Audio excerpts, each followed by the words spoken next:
Alright, I'm back. I forget what I was talking about because, damn it. A friend of mine's turning 30 soon. And,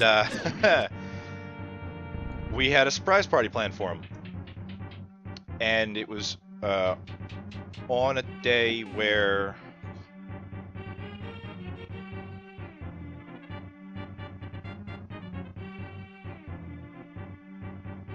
It was on a day where, we knew that he would have off from work because he, like, has a union job. He's got a very steady work schedule. And then, you know, the ruse to get him to the party was that we were going to go to a movie. A movie that I found out after I told him about it that, I found out after the fact that it's not going to be in theaters anymore. But I was like, oh yeah, let's go see Zoolander, you know, man, that'll be fun. He's like, yeah, man, I love Zoolander, let's go see Zoolander. And then, besides the fact that it's not in theaters anymore, like, I told him I bought tickets and I got money from him for the ticket and everything. Like, it's gonna be good.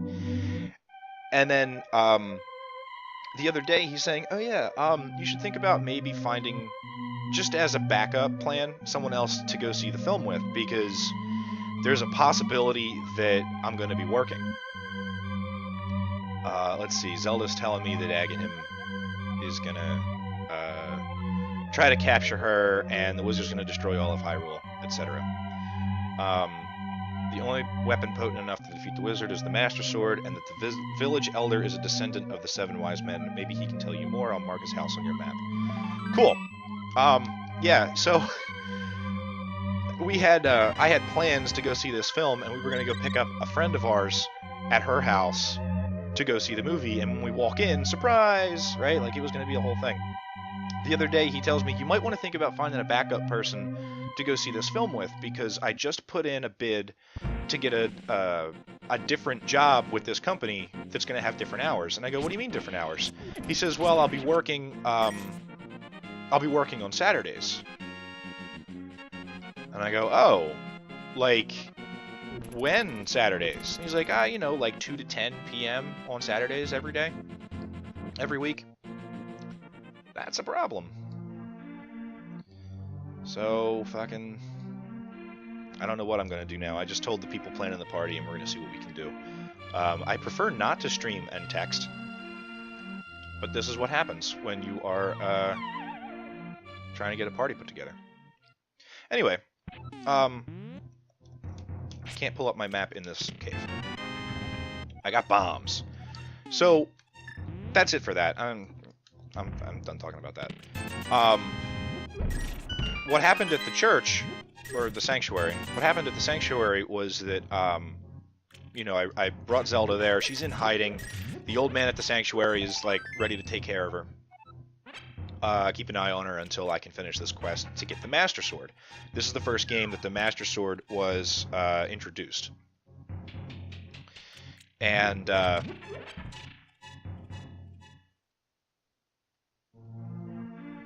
you know, they tell me to come here because the village elder who lives in that house knows more about the Master Sword and can share some information with me. So, you know, go there to learn more information. But that's not where you're actually supposed to go. You're supposed to go there to, like, learn things about the game, but if you were to just try to do the quest, like, to get stuff done, you can just as easily go straight to the Eastern Palace, which is the first dungeon on the other side of the world, to you know, start collecting the pendants and all that. Asking you to go to the town first to talk to people kind of feels a little bit like a Zelda 2 kind of move, which I think is really neat. There's not a whole lot of Zelda 2 influence in this game, I don't think. But there's some, and it's cool. This building is also really cool. Let me talk to this person here. This house used to belong to a gang of thieves, and their leader's name was Blind, and he hated bright light a lot. And then, she did it. She looks at the window.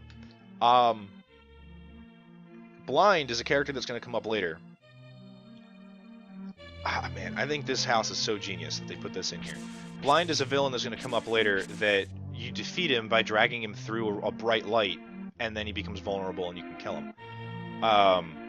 That they put that in there is like this tiny little bit of story that I just think is so cool because it's subtle, it doesn't draw attention to itself, but if you're really willing to pay attention and follow the line of logic, it's a really cool nod to people who are like paying attention, I guess. That's really all there is to it. This is the person that the guy in the sanctuary wanted to talk to me to. No one's seen him since the Wizards started collecting victims. The Master Sword? I don't remember the details exactly, but long ago, you know, they had... Master Sword was a mighty sword, all this stuff. Yeah, she knows that the legend says that it's somewhere in the forest or something, but, like, she doesn't know anything else besides that. And then she says, well, go look around town. Maybe someone here knows something more. It feels like such a Zelda 2 kind of idea to require you to go into the town, chat people up, and, you know... You don't become more powerful for coming here. You kind of do, because you can get some items. But, like, in Zelda 2, you had to go into the town, chat people up. Occasionally you had to, like, bring somebody water, or bring them, you know, their kid that got lost in a cave. Like, you had to help somebody out. Then they give you, like, a magical spell, and you can move along your way. That's kind of what this feels like to me, a little bit. Have you been going through life without one of my hold editing bottles? Low price of 100 rupee. You're goddamn right I'm taking a bottle. Hold it above your head for the whole world to see. It's good for business. I love how they lampshade this. This is so funny. Because Link's been doing this forever.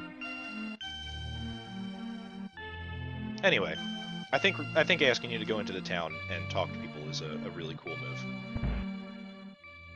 I'm gonna talk to the bug catching kid. He goes out into the woods and catches butts. Can't go out because I'm sick. I caught this cold from the evil air that's coming off the mountain. It's my bug catching net. I'll use it when I'm better. I'll lend it to you. Bug catching net is awesome. It is basically required, for me anyway, to do what it is I want to do. Because I'm not good enough at this game to avoid dying, but I want a no-death run. So I'm going to use the bug net and the bottles to... Oh, shit. Took me a minute, I couldn't remember. It's pause, it's not... I think you pull up your item inventory with another one of the buttons in one of the other games. It's hard to remember. There's too many Zelda games. The blacksmith is over there. Oh, the guy who actually has information for me is over here. I don't have to talk to him, but I choose to. Are you talking about the grandpa? Don't tell any of the bad people about this. He's hiding in the palace, past the castle. I'll mark the spot on your map. So yeah, you just had to chat people up. I think it's pretty neat.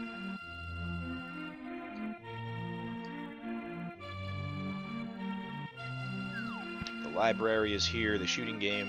Is that the shooting game? I forget. Nope, chest game.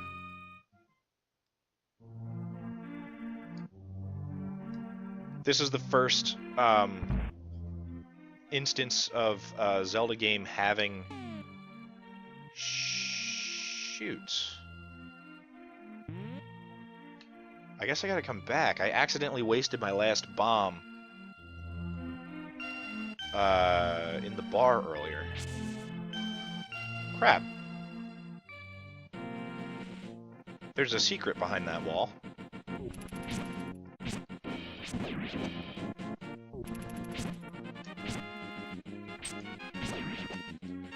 I mean, I might get lucky and find one, but... Crap, I feel kind of dumb. There might have been a store... You know what? Hey, maybe there's a store. Oh, wait a minute. Yo, hey! Relax. Nothing's going on outside that needs to be barked at.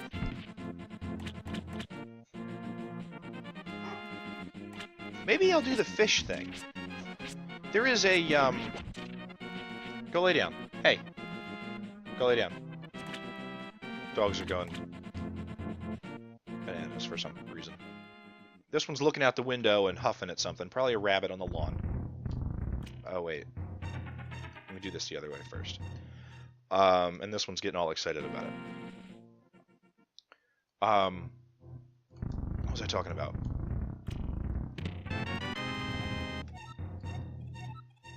This is the first game, the first Zelda game that had mini games like that, like the shooting game, the chest game. That stuff didn't exist in Zelda 1 or 2.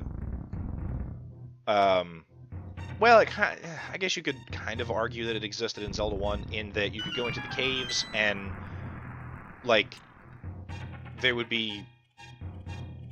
I think there was pseudo gambling in Zelda 1, I think. I don't remember. It's been a minute since I played that game. Come here, fishy. Fishy! There we go. So, this is kind of one of those secrets that kind of nobody knew about until the advent of the internet, when one person figured it out, put it up online, and then everybody knew it. But, sorry. Tell you what. Gonna mute the microphone real fast to make the dogs chill out.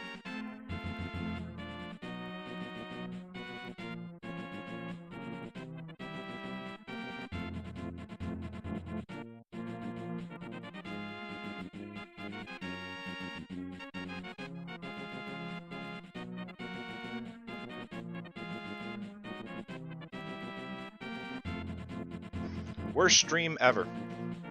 God forbid the mailman come walking by. That'd be the end of the world. What was I doing? Right. Oh fuck. Running with the fishy. Yeah, this was one of those that I like. No, must save fish. Save the fish.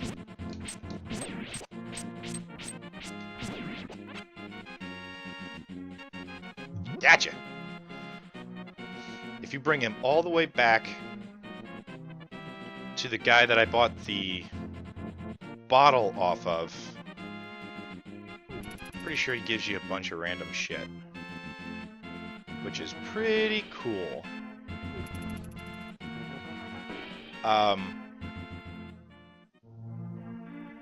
But yeah, this game's got like shooting games and gambling games and stuff like that.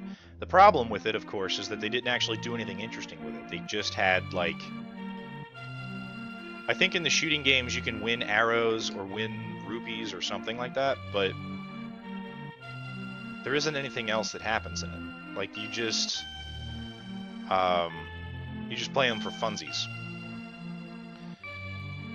You move forward into the future into, like, Link to the Past, or Ocarina and stuff like that, and, you know, you start to earn bigger quivers, or, you know, better bomb bags, stuff like that.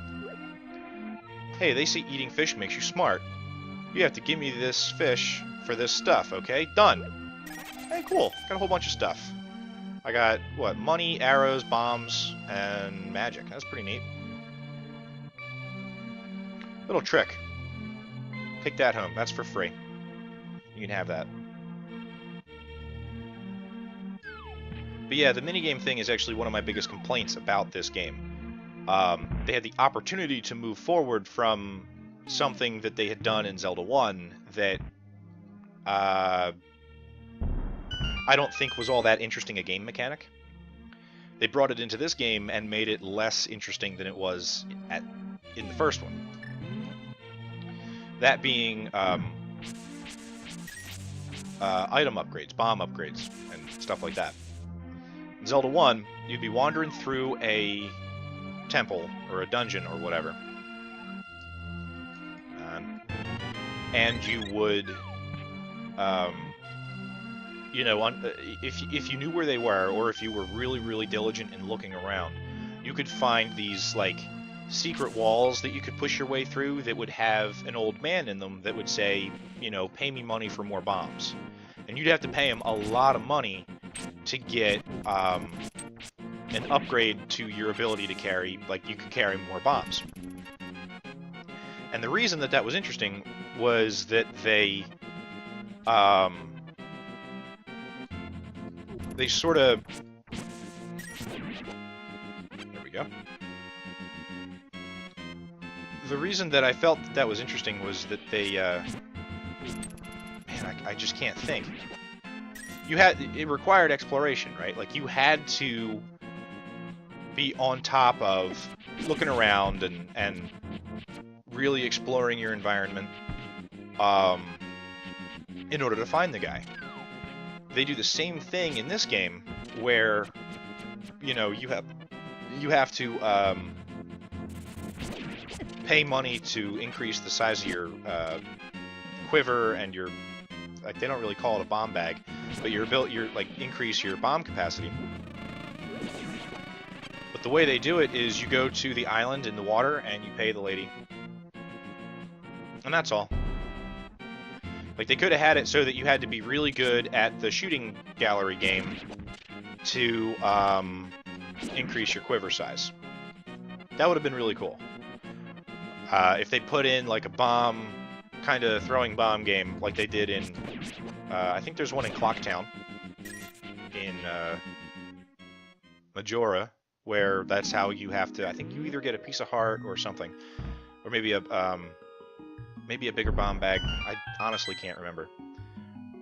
But you have to do stuff like that. You know, you have to be proficient with the thing you're using in order to improve it. And it's like an optional piece of gameplay that you can do with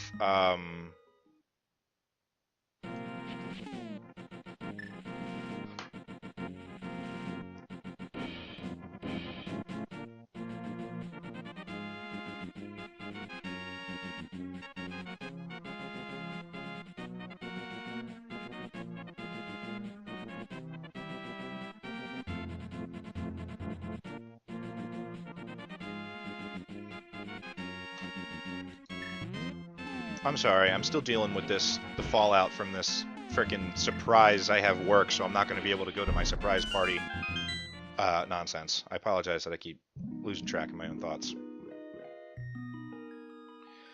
But yeah, you just buy the upgrades in this, and it's kind of boring. That's really the end of that thought. I have the ice rod now. The ice rod, a required item for beating the game, but not until, like, the end of the game. But it's another one of these things that, like, encourages exploration in this game, which is not... Exploration is not as pushed in Link to the Past as it was in Zelda 1. But there was no exploration really necessary in Zelda 2. Well, I say no exploration. You needed to go up into the woods to find that one hidden town in Zelda 1, in Zelda 2. Like, there was some exploration required. But it was mostly a combat game. Man, I really hope I don't die this early. No! God damn it.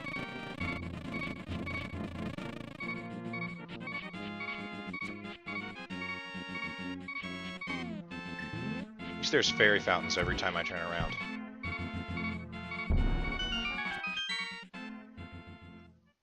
Alright.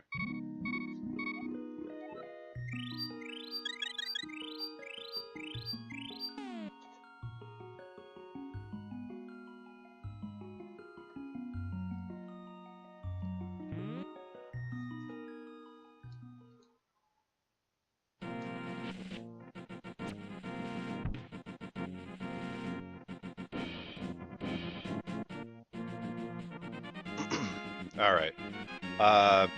I'm on my way up here to the Eastern Palace. I've gotten everything that I usually get before I head into the Eastern Palace. I have my extra heart from all those heart pieces I found. I got my bottles. Got all that shit. So, I'm gonna head into... Well, so that's the other thing. They ask you to go here, right? To this building. The one I'm right in front of. But we don't have to do that. We're gonna head straight into the Eastern Palace, and I'm gonna call it a segment.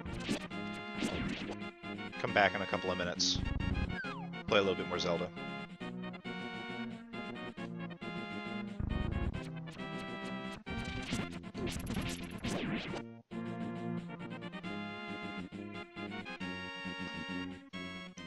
We got there without dying. We have all of our stuff with us. Be right back.